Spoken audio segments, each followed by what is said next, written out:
So let's begin today. Your economic plan. And I was looking into it. Is it still the 29-point plan, or has there been any changes? I have two plans that have been released so far. The first one is about making life more affordable for Americans and certainly for Illinoisans. And the second one is to make sure that we're expanding access to opportunities for the middle class. Can we talk about the first one? Sure. So, one of the questions that we did reach out is, has the American dream become unaffordable? Well, look, what I always say is that we know that life has simply become too expensive. And I'm talking to Illinoisans all across the state. And I would say that affordability is the number one issue that comes up, whether it's housing or healthcare, groceries or gas, utilities. People just feel like life is too expensive. And we know that we have a president and Donald Trump who said that on day one he was going to lower the president who said he was going to lower the price of groceries, that he was going to bring down inflation. And he hasn't done any of that. In fact, everything has gotten worse for Illinois families and American families as a whole. And so, number one on my plan is to make life more affordable.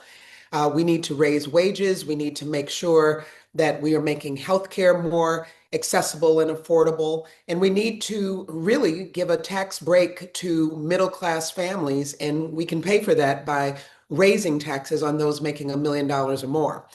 Those are all things that I talk about in detail in my affordability plan that can be found at julianastratton.com. Now, your second economic plan, is there anything specific about that that you would like to highlight? Like, what are the key points to the second plan that you've released? The second plan is all focused on expanding access to the middle class, access to opportunity. When we talk about the American dream, it really requires making sure that there's access to opportunity, and that begins for me with education. I'm proud of what we've done here in Illinois to make sure that we expand access to education, whether it's early childhood, K through 12, or higher education. But we know that we have a president right now and an administration in Washington that is working to dismantle the Department of Education piece by piece. And that means more people, more young people, won't have access to the education that they need, which is critical for a pathway to the middle class. So my plan includes restoring and rebuilding the Department of Education, and certainly make sure that we expand access to trades and technical education, and making sure people know that everyone is not going to go after a four-year degree. There's lots of different ways and pathways to a good paying job. And it's making sure that we support our small businesses. I've been a champion for small businesses throughout my tenure as lieutenant governor. Small businesses are the lifeblood of our communities. And we need to not only help people to start businesses, but we need to make sure that those businesses can grow. And one of the ways that we can do that at the federal level is by making sure that we don't just focus on loans for small business owners, but we focus on grants so that those businesses, those entrepreneurs can start and grow their businesses. Perfect. According to and this next set of questions, they were written by our Mark Hespin here at the station. He is very keen on deep diving for information. So there's going to be some numbers in here. If you need a little bit of extra time to answer them, then take as much time as you need. But this first one, according to census data, Illinois lost almost 300,000 people between the last two censuses, while the US has gained about 7% growth in population. What needs to be done to make Illinois a state that sees population growth over the next decade? Well, I'm really proud of the investments that Governor Pritzker and I have made here in Illinois. We've worked hard to create a pro-business environment, which is important because we know that we not only want to support our small businesses, as I just spoke about, but we want to make sure that we're attracting business to our state, and we have done that. I'm so proud of all of the ribbon cuttings and investments and finding shovel-ready sites all across our state to make sure that we can invest and make sure that we are attracting business, which is critically important. The other thing that I want to say is one of the things that brings real stability to our state is making sure that we have a stable fiscal environment. And I think about how when Governor Pritzker and I took office, we had gone almost 2 years without a budget here in the state under our previous governor. But under our administration, we have passed 7 consecutive balanced budgets. We've also earned 10 credit rating upgrades. And we've paid down our rainy day fund, paid down our bill, I mean, sorry, built up our rainy day fund and paid down our bill backlog. Those are examples of how we have continued to prioritize fiscal stability and making sure that Illinois is on the right track. There's always more work to do, but those are the kinds of things that will really bring the stability that can not just attract businesses, but help our educational institutions be more secure and stable, make sure that families know that this is a state that's moving forward. And I'm proud of the progress that we have made. Senator Durbin, and this is a question that was because the we started this before the new year, so some of these questions will take from last year's uh, things that happened. Senator Durbin was one of the few Democratic senators who voted with Republicans to reopen the government during the shutdown. Would you have done the same? I have deep respect for Senator Durbin, but as I have said before, I disagree with that decision and that vote. I would, I'm from the perspective that we should have held the line as Democrats, that this was an opportunity to really demonstrate some real courage and strength in the wake of an effort to try to strip away health care from millions of Americans, which is exactly what this president and congressional Republicans are doing. I know that it was not, uh, a great situation when we see a president who is using food assistance as a bargaining chip. But here's what I know as somebody who has been a mediator for over 2 decades of my career, someone who has taught negotiation skills. You cannot go to the negotiating table with someone who comes to the table in bad faith. And Donald Trump and congressional Republicans continue to come to the table in bad faith. They have no intention of doing what's right by the people of Illinois. As the next United States Senator for this state, I will always put the needs of Illinoisans right at the center. It's one of the reasons why I'm not accepting any corporate PAC money in this race, and I'm the only candidate that's made the commitment not to do so. I believe it's important that we center the people of Illinois, the working families of Illinois, and not corporate special interest.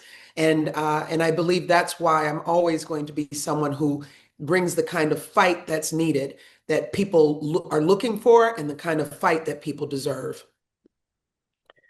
Now, a quick change in topic here. Polling data shows that at least 70% of Americans believe that biological males should have no place in women's sports. Now, early last year, both Senator Duckworth and Durbin voted no on the Protect Women in Sports Act. Would you have voted no should biological males compete in girls' sports in high schools in Illinois? And just to reiterate, this was again when we started this last year, this topic was still ongoing. And just in fairness, wanted to give you a chance to respond to it right now. Look, what we are seeing all across this country, led by President Trump and people in his circle, is a real effort to try to find individual cases where they can bully children. And let me tell you what I am not in favor of: picking on children and picking on our most vulnerable. And that is what we are seeing them do. Listen, here in Illinois, I'm proud of the fact that we have always stood up for our LGBTQ plus communities. I've always been an ally to our LGBTQ plus communities, including our trans youth, and I always will be. And I think that we all need to look at ourselves at this moment and ask ourselves the question, why do we have a president who has spent so much time trying to bully children. It's unacceptable. Another big issue from this previous year was the passage of the Big Beautiful Bill. Um, in this, there was the no tax on tips. However, Illinois, along Can with you Maine, repeat that, please? In this, oh, there was the what? the no tax on tips Mm. section of the bill. However, Illinois, along with Maine and the District of Columbia, has decided not to accept that and continue to tax tips. Do you support taxing tips? Listen, what I have always said from the very beginning of my campaign is that we have to address affordability. And I want to raise wages. That is important to me. In fact, in my affordability plan, which everyone can find at julianastratton.com, you will find that number one is raising wages. We know that right now, I'm proud of the fact that here in Illinois, we were able to raise the minimum wage. That was the first major bill that Governor Pritzker signed into law when we took office. We worked alongside organized labor to raise the minimum wage here in Illinois. It started at $8.25. We raised it to $15 an hour. But here's what we know.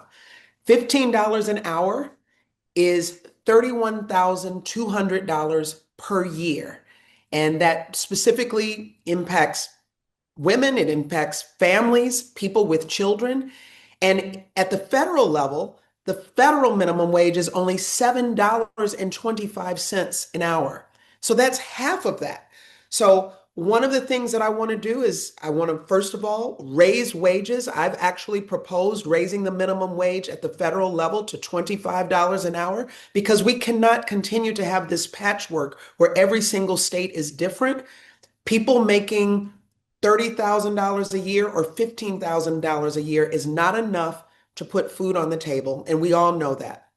The second thing is I want to, again, see a tax break for the middle class and pay for it by raising taxes on those making $1 million or more.